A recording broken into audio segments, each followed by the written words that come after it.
So I guess one of the questions is, are you going to give us a demonstration at the end? No. You're not? I probably will. Okay. Hey, what's up, everyone? It's Chad and Max. Again, we are here talking conversations in autism, and today, at Max's request, we're talking about stimming. And if you don't know what stimming is, it's short for self-stimulating behavior, and sometimes it's repetitive. It oftentimes is repetitive. Sometimes it's just audible. Sometimes it's physical. Hand flapping is one. Jumping up and down is another. Max's are quite different, and he's going to talk a little bit about them. But we wanted to try to clear the air a little bit about maybe some stigmas attached to this issue of stimming, and so we're going to try to do that today. Max is going to explain a little bit about what it is, and yeah, so let's jump right into it. All right. What kind of behavior do you do when you stim? I do like this kind of stuff, this kind of stuff, and then a quarterback's cadence from the NFL. And like that kind of stuff. Yeah. That's what I do. So what makes you do that kind of stuff? Well, when I like doing this, I just, whenever there's like, if, for example, when there's music on with drums, and then afterwards I just do. So the drums get you excited? Yes. Is it a way to just sort of continue your excitement, or is it, okay? Do you do any other kind of stimming? Oh, I do this. And yeah, you said that. Oh. I'm thinking of the one that you do when you think about chairlifts. Oh. Huh? What do you do when we're like in the car ride home from skiing? You do this a lot. Yeah. Oh, that's one of the stimmings that I do. On the I knew you'd remember. Yeah. And sometimes it gets so loud that I think something's gonna break. But it's for Max. It's because he's excited, and it's a way for Max to sort of continue that joy and happiness. And so that's the way it's like for us. For other families, it might not be that awesome. It might be a situation where somebody's trying to block out some negative stimulus, and it's actually fear-based or sort of has a negative connotation to it. In our family, it's a little bit different. But I do want to say that if you're just beginning your journey and you haven't experienced it yet, or it's just starting, it can be a little bit different. It can be a little bit awkward at first, especially if it happens in a public space and it's maybe not the normal behavior. We have learned to...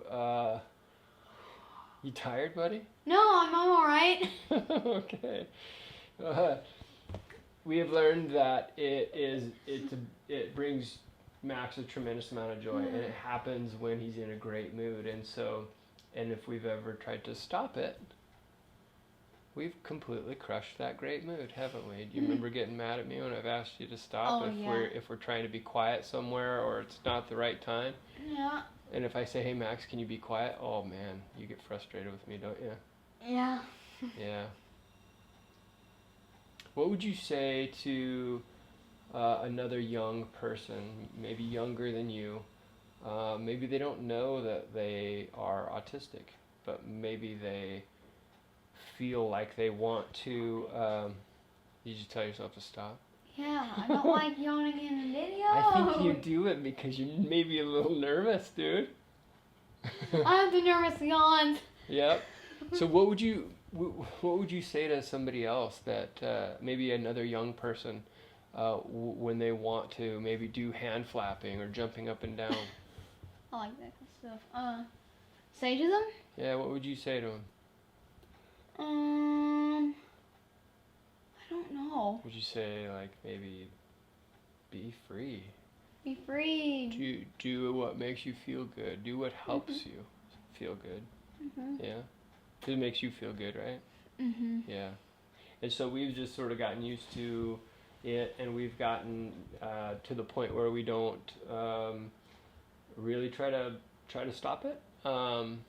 Although sometimes you are kind of loud, and it's hard to think when you're doing your cadences. But we fortunately live in a house where we can go in separate rooms and do our thing, and oftentimes we'll catch Max in one room or another doing his cadences, and so I'm being too loud. yeah. One of my favorite stims that you've ever done, you don't do it as much anymore now that you're a little bit older, but when we've been going to Whistler, British Columbia for a long time, and in the summertime they run the gondola for mountain bikers and sightseeing. Well, when the gondola car comes into the house at the bottom, it comes off the fast-moving haul rope. It gets, just thinking about starting. it. Yep. The wheels are spinning, it's slowing the car down, the doors open, it goes around the carousel. You're making me stim right now, even. The doors close, and then it hooks back up with the fast-moving haul rope and takes back off after it's loaded its passengers. And so the gracious lift operators at Whistler would allow us to go into the house and walk back and forth between the exit and the entrance to the gondola cars. And my favorite stim that you ever had was the 360. When those doors opened and you got to watch all those wheels turning and the mechanisms moving, you would spin a 360 really fast, and then you'd keep watching, and you'd wring your hands, and then you'd spin another 360, and you were doing it. I was watching you. Max loves going into the gondola house to watch the gondolas. I love going into the gondola house to watch Max. And I got the impression when I was watching you that you didn't even know you were doing a 360. You were so excited to watch those gondola cars that it was like you didn't even know what you were doing. And I just got a kick out of that, buddy. Yeah. One of the other things that you do, I don't know if it has to do with the chairlift frequencies that we've talked about in other videos or what, but when we're out in the boat and I throttle up, there's a couple things that happen. There's like the frequency of the motor and the wake behind the boat. They both make me stim. Yeah, you really like hearing the motor. I really enjoy the wake mostly. Yeah, watching the wake.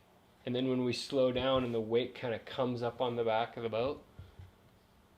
Yeah. Yeah, that's exciting, isn't it? Yeah. And so in our family, the stimming comes from good events, and the stimming happens when Max is in a great mood and wants to continue that great mood. And so in our family, it's encouraged, and oftentimes if it's not church or a funeral or a wedding or something like that, we just let him do it and let him do whatever he wants to do, and it's okay. And for families out there that are just starting their journey, if your child is doing this and it's maybe not the most appropriate time, you'll get used to it, and and if you're like us, you'll realize that it's a very healthy, very beneficial, very good thing for the child. I think you're a stud. I love you a ton. Love you too. And I think your stimming is pretty awesome. Do you want to say anything to anybody before we take off?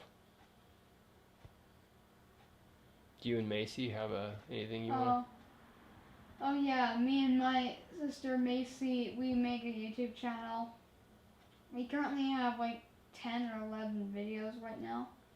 So you should go check it out, and please subscribe to our channel if you go check out the videos.